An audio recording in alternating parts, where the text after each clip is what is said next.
This is a demo of UIM 2.1 Provisioning Center, the manager of managers or the single pane of glass for your administrative activities within the Vblock or your Vblocks.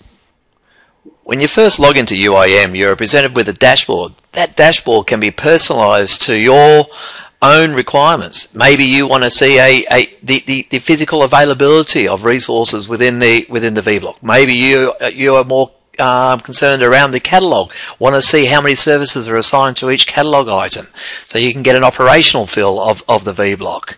That's all can be customized around your account and your credentials and then saved off so that you've got that single point of reference to see how your current Vblock is actually operating from an assignment and perspective.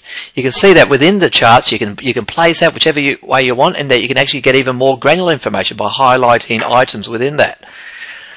When you actually configure UIM, you add in the Vblocks. By that, you just add in the different element managers within the Vblock, give the Vblock a name, and tell it to go off and discover the components within that. So it'll reach out and it'll import the blades from UCS. You then can assign grades to that. Same goes with this from the storage perspective. It'll also reach into UCS and pull out the network settings around that. We also, with 2.1 now, can also define the virtual infrastructure components within a Vblock. What that allows us to do is actually target services to actually specific virtual centers. Within the service offerings, we create a catalog. A catalog allows us to define entries that define the standards around the serviceable provision, so including the constraints and default settings. So once we have our UIM configured and ready to go, our Vblock imported in and all the components are known, we want to actually start provisioning services from that. So we've already defined our service catalog or the service offerings within UIM. So the way we go about it is we'll select one of those service offerings and select create service. From there we give the service a context and specify which Vblock we're going to target.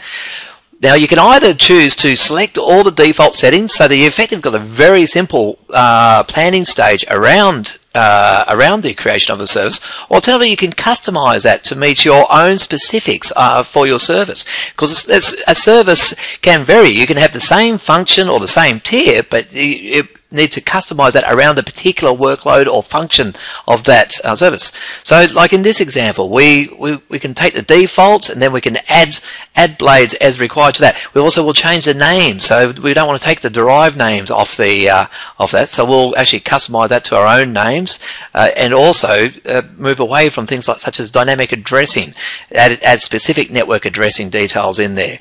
Also, you can add further granularity. You can change the network, change the networking settings. You can also add and remove storage, all the time still falling within the constraints defined within your service template. So this is your planning activity. It's like a design activity within a project lifecycle as you're changing the settings accordingly to meet your functional requirements for this particular service.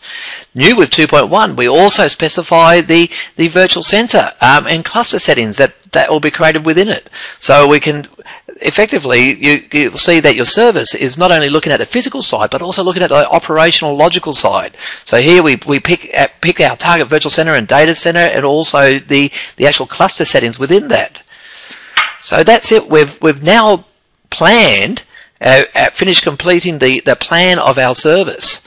So our plan or design now complete. We now want to actually provision that, get that out into an operational state, deliver it out into our environment. So the first thing we do is we'll actually select the actual planned service that we created and select provision. That's it. Off it goes. It's now reaching out to each of the element managers. It's reaching out to UCS. We'll create the host profiles, assign blades to those host profiles, configure that up. That's like configuring up the firmware and the hardware and the HBAs, get that all up and ready. Then it goes off and talks to the fabric, the fiber switches, gets the zoning activity done, goes out to the storage, creates the LUNs, assigns those LUNs back to those hosts. Once all the physical configuration is all done, it will then start to actually install ESX onto those blades.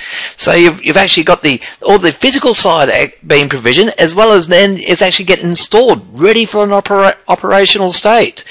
That's all completed. It'll actually boot into ESX, and now with 2.1, it'll then start to reach out into Virtual Center. You can now see within Virtual Center that the cluster settings that we set within our service when we created it, we now have that cluster residing within Virtual Center, and it's also adding the blades that we've provisioned up with all the storage ready to go into Virtual Center. It'll also configure those LUNs as we defined within Virtual Center. So you at the end of this have an actual cluster ready to go.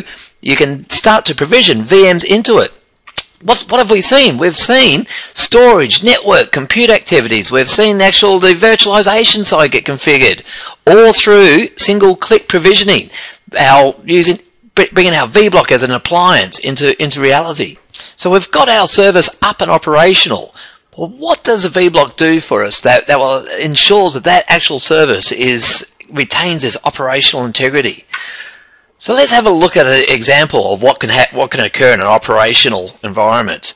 Here we are. We've created our service, but what's stopping someone coming into one of those individual elements as we do here? So we're going to UCS Manager. We've highlighted one of those host profiles that's been created, and we've removed a VLAN.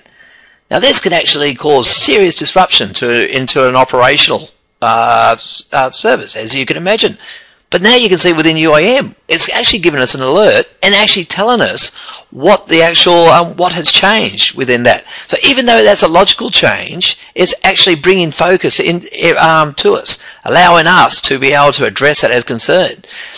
The UIM Provisioning Center, that's what turns the Vblock into an appliance.